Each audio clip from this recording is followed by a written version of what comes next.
Hello to all my horror fans out there, specifically you slasher junkies. I have quite the review ahead of us today. Yes, I am going to be talking about the new slasher movie, a remake, an homage, a legacy sequel. That's the great term for this. A legacy sequel to one of the most beloved 90s slasher movies. Yes, we are talking about 2025's I Know What You Did Last Summer.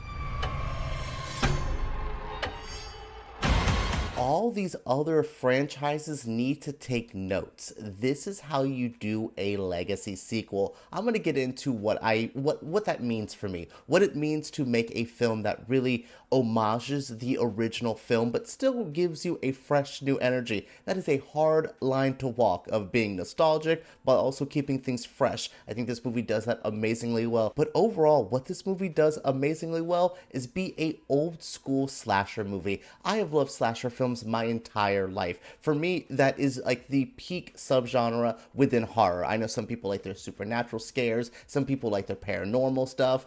I specifically love a good slasher movie. So to see that they were going to redo I Know What You Did Last Summer, what does that mean? How do we go back to that? We had a sequel and then we had that third movie. That's for you real diehard slasher fans. If you've seen I Always Know What You Did Last Summer, you know how bad things can get for this franchise and you know how middling things can get. If you remember, I Still Know What You Did Last Summer. Well, thankfully, I Know What You Did Last Summer, this year's new version of the classic 1996, 1997 era film. Yes, we see a new version of it now, and it is amazing. I had such a good time with this movie. It is exactly what the classic I Know What You Did Last Summer was. That film that we all kind of grew up with or we had around in the slasher genre that was so painfully 90s for its time. Well, this movie is painfully 2025. The characters feel real. I absolutely love every character in this movie. Okay, not every character.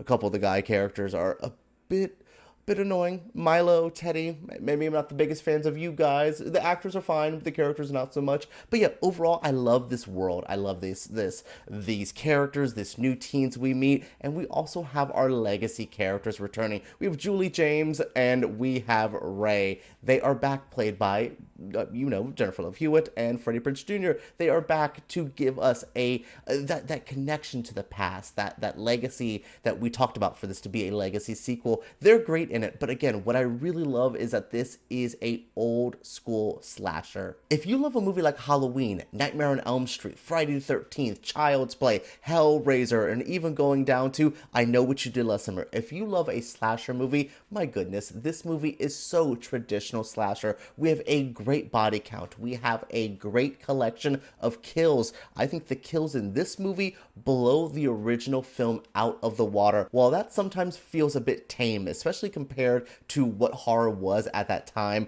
I think Scream is probably the only film that is probably less violent than I Know What You Did Last Summer, that they're about on par with each other. This movie is gory. It's in your face. Not too gory.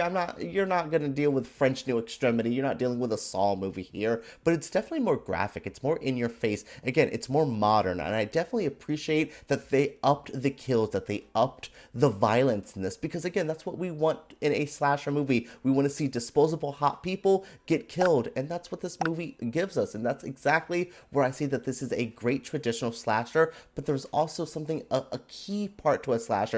This goes back to the Giallo days. This goes back to what a key part of one of these films are. There's a mystery. There is a whodunit. I am going off all of the list, and I'm like, you. To quote Scream, everybody's a suspect!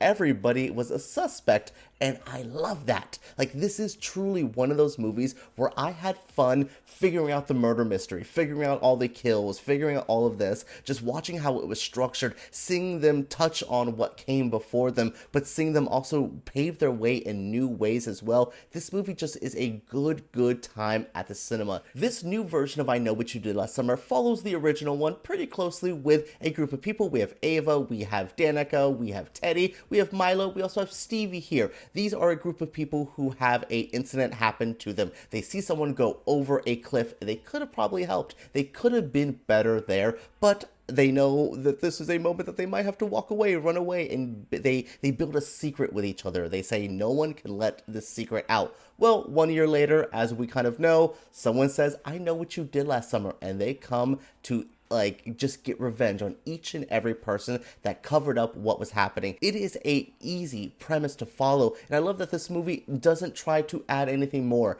This doesn't have the problem of like Rob Zombie's Halloween, where they try to over-explain everything, or it doesn't have the problem that the new Scream movies have, where they really try to tie in the old school to the point where they're weighing down the modern story to tell you the classic story. No, this movie blends its new story and it's trying to reach out to the past and maybe get some more information. It blends it both so well. I actually really enjoyed following these characters, specifically Ava and Danica. I have not seen two girls that I wanted to be best friends with in such a long time. These two were just great like horror movie people, like the way I loved Julie James and Helen Shivers, like just the way that they were just such a good connection here. That's what I get in this movie. That's what I definitely feel like is like watching a good group of friends bond, watching this good group of friends deal with this traumatic incident and how will they deal with the ramifications of what they did. It's just an easy plot to follow, and the movie again doesn't try to overcomplicate itself. It doesn't try to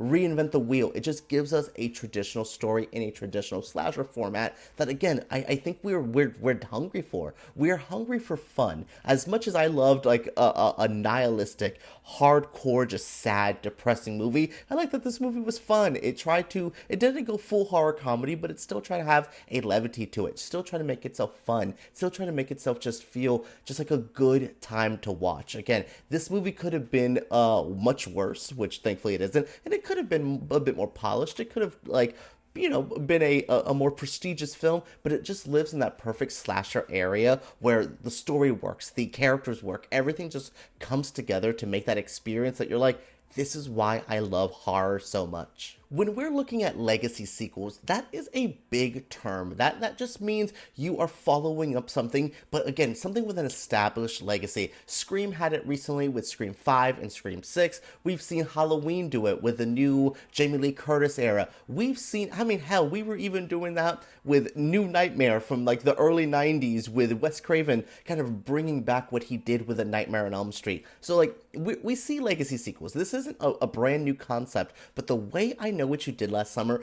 just lives in both worlds. Like I said, it is a perfect new fun slasher movie that just feels fresh, that feels like a good group of teens, something that you've seen before but feels familiar. That's what we love about horror films. But also this movie just touches on the Julie James character, the trauma. My goodness, I kept thinking of Jamie Lee Curtis, like trauma. It's a movie about trauma. It's a movie about trauma. The movie is about trauma. Like, there was enough talks about what this could do to you, the weight of seeing all those horrendous things happen to you and what it could do to you as a person and how it affects both Julie and Ray. I think that is amazing. We're seeing how the town was affected, much like I loved about Haddonfield in the new Halloween films, of how Haddonfield, not just the people, just the entire town was affected by what happened. We're seeing that here. And again, that makes this, the legacy a part of this, that makes that just much more important. It makes me care about these characters. It makes me and happy and embracing to see the legacy characters, to see these older characters come back. I don't feel like they're taking away from the modern story. They feel like they're perfectly adding in. And then when they do maybe take the forefront a bit, the older characters, it's not this shocking, like, oh my goodness, because we as new audiences, we've established why these characters are important. And then for us longtime fans, we're like, yes, we're seeing Julie James, we're seeing Ray, we are seeing stuff we need to see. My goodness, like I just love what this does. It really does pay just respect. We see a filmmaker, oh my god, this filmmaker, Jennifer Kaytin Robinson, I believe her name is. I'll correct it here down below if I got it wrong. You could tell she loves slasher movies. You could tell she loves I Know What You Did Last Summer. That makes me love you. Like, you know what I mean? Like that is just when you love something and you want to pay respect to it, when you want to bring it to life in a way that other fans will love. I can see superhero fans want stuff like this, video game adaptation, people like the new Naked Gun movie. I hope it is as good as what this movie is for bringing back a sequel to a film film that was decades ago and making it feel fresh and new, but still what we knew and loved. You don't want to completely redo it. We saw that with Lilo and Stitch. They redid the story, people hated it. They wanted what they saw. They wanted the familiarity of it. But then you get How to Train Your Dragon, and some people said, too familiar, too thing. I think this, I Know What You Did Last Summer, is a great middle ground of going to the past, but still keeping yourself moving towards the future. That's what we want as fans, and seeing all the IP and the franchises come back. That's all we could ask for, is them to pay respect, but still make a good movie that lives in the present day. Well, everyone, that is it for my spoiler-free review of I Know What You Did Last Summer. I might come back here with a bit more spoilers. There is stuff I want to talk about in this movie with you guys that I was hooting and hollering like I was watching Avengers Endgame. I was so into this movie. I cannot wait to talk to you guys about that in a spoiler review. If you want to see a spoiler review, make sure you guys comment down below. Make sure you subscribe so you know when that video pops up and you can join me in that spoiler conversation. It is going to be a good one. Oh my goodness. What did you guys think of this movie? What did you think of this review? Share your thoughts down in the comments below. Make sure you guys subscribe like I said before, and give me a thumbs up if you did enjoy this video, because I know YouTube takes those way too seriously, and you know what? I like a good thumbs up. So make sure you guys let me know all your feelings, and let's talk about I Know What You Did Last Summer and legacy horror sequels right down below.